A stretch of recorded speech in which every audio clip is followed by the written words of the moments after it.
नमस्कार विद्यार्थी मित्रांनो. माय एक्झाम पॉईंटच्या एज्युकेशनल यूट्यूब चॅनलमध्ये आपलं सर्वांचं स्वागत आहे. तर मित्रांनो, आजच्या व्हिडिओमध्ये आपण S S C M T S G K तुमची येणारी परीक्षा आहे त्यावरील आपले व्हिडिओ लेक्चर स्टार्ट झालेले आहेत आणि हा व्हिडिओ लेक्चर आपला 4 आहे. परीक्षेमधले काही अतिसंभाव्य प्रश्न पाहत आहोत. तर मित्रांनो, काही साऱ्या विद्यार्थ्यांना परीक्षेच्या भाषेविषयी शंका किंवा डाऊट आहेत. तर मित्रांनो, तुमची परीक्षा जी असणार आहे ती दोन भाषेमध्ये असणार आहे. तुम्हाला क्वेश्चन जे असणार आहे ते दोन भाषेमध्ये येणारे असणारे आहेत, हिंदी आणि इंग्लिश. परंतु मित्रांनो, जर तुम्ही महाराष्ट्रातले स्टुडंट असाल तर मित्रांनो तुम्हाला हा व्हिडिओ किंवा हा व्हिडिओमधले जे क्वेश्चन्स आहेत ते खूप इम्पॉर्टंट असणारे आहेत. कारण का मित्रांनो, याचा सिलेबस किंवा याची कोचिंग जी आहे ती हिंदीमध्ये अवेलेबल आहे आणि इंग्लिशमध्ये अवेलेबल आहे. परंतु मित्रांनो, तुम्हाला मराठीमध्ये कुठेही कोचिंग्स अवेलेबल होत नाहीत. परंतु मित्रांनो, काही साऱ्या विद्यार्थ्यांना भाषेसाठी खूप प्रॉब्लेम येतात. त्यामुळे आम्ही जो आहे तुम्हाला याची टीचिंग जी आहे ती फ्री ऑफ लेक्चर्स आणि ते तुम्हाला सर्व काही मराठी भाषेमधून उपलब्ध करून देतात. म्हणून तुम्ही महाराष्ट्रातले स्टुडंट असाल तर सबस्क्राईब करून घ्या मित्रांनो. जर तुम्हाला S S C M T S ही जी परीक्षा आहे ती क्रॅक करायची असेल तर तुम्हाला संभाव्य प्रश्नसंच इथं मिळत आहे. हिंदीतून असेल, परंतु तुमचं जे विश्लेषण जे आहे त्याचं तुम्हाला मराठीतून समजून सांगण्याकरता इथं दिलं जातं. तर मित्रांनो, यामुळेच महाराष्ट्रातले बहुतांश विद्यार्थी आहेत जे सेंट्रल सेक्टरच्या नोकरीसाठी अपात्र ठरतात. कारण का त्यांना कम्युनिकेशन लँग्वेज ही सर्वात मोठी अवघड समस्या आहे. तर आपण आजचा जो अतिसंभाव्य प्रश्नसंच आहे तो आपण आता स्टार्ट करूया. तर मित्रांनो, व्हिडिओमधला प्रत्येक प्रश्न हा खूप महत्त्वाचा आहे आणि हा मित्रांनो 2019 मधलेच प्रश्न आहेत आणि हेच प्रश्न मित्रांनो 2014 आणि 15 मध्ये आलेले आहेत. त्यामुळे मित्रांनो, व्हिडिओ खूप काळजीपूर्वक पहा. हे जर प्रश्न तुम्हाला 2021 मध्ये विचारले गेले तर तुम्ही याचं उत्तर 100% शुअर करेक्टच करून याल. तर आपला पहिला प्रश्न असा आहे की उपभोक्ता संरक्षण विधेयक 2018 ने उपभोक्ता संरक्षण अधिनियम का स्थान ले लिया है जिसमें डॅश में लागू किया गया था. तर कोणत्या वर्षी लागू केलं गेलं होतं? तर याचं उत्तर जे आहे ते आहे ऑप्शन नंबर 3, 1986. त्यानंतरचा आपला दुसरा प्रश्न असा आहे मित्रांनो की गन मेटल किस मिश्र धातू से निर्मित है. तर गन मेटल जे धातू आहे ते कोणत्या धातूपासून, मिश्र धातूपासून हे तयार होते गन मेटल. तर हे जे आहे गन मेटल ते कॉपर, टीन आणि झिंक यापासून तयार होते. म्हणून याचं उत्तर जे आहे ते ऑप्शन नंबर 1 आहे. यामध्ये मित्रांनो तुम्हाला विज्ञान, पॉलिटी, त्यानंतर सामान्य ज्ञान ह्या सर्व विभागातून प्रश्न इथे विचारले जातात. म्हणून मित्रांनो, आपले फ्री ऑफ कॉस्ट लेक्चर्स येत आहेत प्रत्येक टॉपिकवर संभाव्य प्रश्नसंच आणि ते हिंदीमधून अवेलेबल आहेत, पण त्याची टीचिंग जे तुम्हाला मराठीतून केली जात आहे. तर इथे नंतरचा क्वेश्चन आपला असा आहे की भारतीय संविधान में निम्नलिखित में से कौन सी विशेषता को सोवियत सोशलिस्ट रिपब्लिकन यूएसएसआर से लिया गया है. तर यूएसएसआर कडून कोणती जी अशी विशेषता आहे ती घेण्यात आली तर ती आहे पंचवार्षिक योजना. ही जी आहे यूएसएसआर कडून जी आहे घेण्यात आली आहे, सोव्हिएत सोशलिस्ट रिपब्लिक कडून पंचवार्षिक योजना जी पद्धत जी आहे ती घेण्यात आली आहे.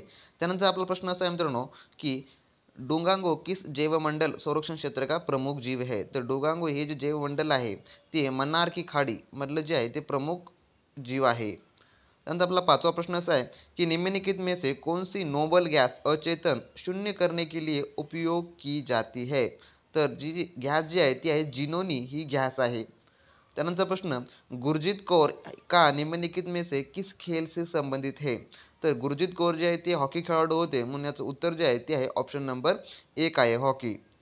त्यानंतर प्रश्न आपला निम्नलिखित में से कौन सा त्योहार ओडिशा में मनाया जाता है. तर ते आहे बाली तृतीय. बाली तृतीय जी हा जो व्यवसाय आहे तो ओडिशा या राज्यामध्ये साजरा केला जातो. मित्रांनो, जसं की आपण पोस्टमॅन एम टी एसची तयारी केली आहे त्याच बेसवर आपल्याला ही परीक्षेची पण तयारी करायची आहे. पण पोस्टमॅन मेलगार्डची जी परीक्षा होती एम टी एस ती मराठी भाषेतून होती, परंतु ही पेपर जो असणार आहे या परीक्षेचा तो दोन भाषेमध्ये, हिंदी आणि इंग्लिश या दोनच भाषेमध्ये तुम्हाला पेपर असणारा आहे. त्यानंतर आपला आठवा प्रश्न की बरोबरी डॅश की कमी से होती है.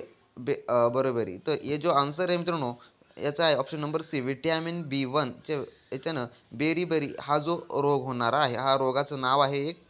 त्यानंतर आपला नवा प्रश्न आईन ए अकबरी के लेखक कोण थे. आईन ए अकबरी याचं लेखन जे केलेले आहे ते आहे अफजुल फजल यांनी केलेलं आहे. अकबरनामा याचं पण लेखन जे आहे ते अबुल फजल यांनी केलेलं आहे. त्यानंतर 10वा क्वेश्चन गोल गुंबज भारत के किस राज्य में स्थित है. तर गोल गुंबज हे जे आहे ते भारताच्या कर्नाटक या राज्यामध्ये स्थित आहे. त्यानंतर आपला 11वा प्रश्न निम्नलिखित में से कौन सा नृत्य गोवा का लोक नृत्य है. तर निम्नलिखितमध्ये खालीलपैकी जो नृत्य आहे तो फुगडी जो नृत्य आहे तो गोवा का लोकनृत्य आहे. गोवाचं लोकनृत्य आहे फुगडी. त्यानंतर आपला 12वा प्रश्न, निम्नलिखित में से कौन सा स्टेडियम विश्व का सबसे बड़ा क्रिकेट स्टेडियम आहे? तर जगातला सर्वात मोठा जो क्रिकेट स्टेडियम आहे तो कोणता आहे? तर याचं उत्तर आहे ते option number 4 Melbourne cricket ground हे जे आहे ते सर्वात मोठं स्टेडियम आहे. त्यानंतरचा प्रश्न असा आहे की निम्नलिखित में से कौन सा कोशिका अंगक सेल ऑर्गेनाइज आत्महत्या की थैली सुसाइड बॅग के रूप में जाना जाता है? तर त्या ज्या अंगकाचं नाव आहे ते आहे लयन काय असं आहे. त्यानंतर आपला जो क्वेश्चन आहे तो आहे सूरजकुंड झील निम्नलिखित राज्यों में से किस राज्य में स्थित है? सूरजकुंड झील ते आहे हरियाणा या राज्यामध्ये स्थित आहे. त्यानंतर आपला 15वा क्वेश्चन, भारत के मुख्य न्यायाधीश की नियुक्ती कोण करता है? तर भारताच्या मुख्य न्यायाधीशाची नियुक्ती कोण करते? तर ते आहे राष्ट्रपती. राष्ट्रपती हे करतात. पेपर सोपा असणार आहे मित्रांनो. 10th पासवरच तुम्हाला हा परीक्षा द्यायची आहे आणि 10th पासवरच तुम्हाला क्वेश्चन्स येत आहेत. त्यानंतर प्रश्न, अमृत मर्यादा का लेखन किसने किया था? तर अमृत मर्यादाचं लेखन जे आहे ते कृष्णादेवराय यांनी केलेलं आहे. एशियंट हिस्ट्रीमधला हा क्वेश्चन आहे मित्रांनो. त्यानंतर 17वा question, a prime minister to remember memories of a military chief नामक पुस्तक का लेखन किस पूर्व मुख्य सैनानी ॲडमिरलने किया आहे? तर ते आहे मित्रांनो सुशील कुमार यांनी जे आहे हे पुस्तकाचं लेखन केलं आहे. A prime minister to remember memories of a military chief. त्यानंतर आपला 18वा प्रश्न असा आहे, मोहम्मद गौरी और पृथ्वीराज चव्हाण के बीच कौन सी लढाई हुई थी? तर मोहम्मद गौरी आणि पृथ्वीराज यांच्यामध्ये जी लढाई झाली आहे ती आहे तराइन की लढाई असं या नावानं ओळखलं जातं. त्यानंतर आपला 19वा क्वेश्चन, नायट्रोजन निर्धारण के लिए कौन सी सहजीवी जीवाणू जिम्मेदार है? तर ती सहजीवी जीवाणी कोणती आहे? तर ते रायझोबियम ही आहे.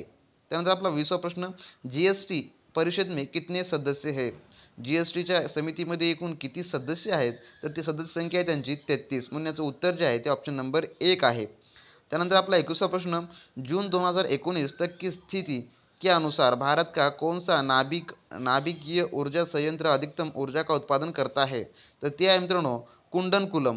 म्हणून याचं उत्तर जे आहे ते ऑप्शन नंबर 2 आहे. त्यानंतर आपला 23वा प्रश्न, द सायलेंट क्रोई की लेखक लेखिका कोण आहे? तर सायलेंट क्रोई की लेखक आणि लेखक कोण आहे? तर ते आहे केंजुबुरे ओय. केंजुबुरे हे जे आहे हे त्याचे लेखक आहेत द सायलेंट क्राई या पुस्तकाचे. त्यानंतर क्वेश्चन आहे, भारतीय राष्ट्रीय काँग्रेस के 19वें सत्र के अध्यक्ष कोण थे? तर 1917चे अध्यक्ष कोण होते भारतीय राष्ट्रीय काँग्रेसच्या?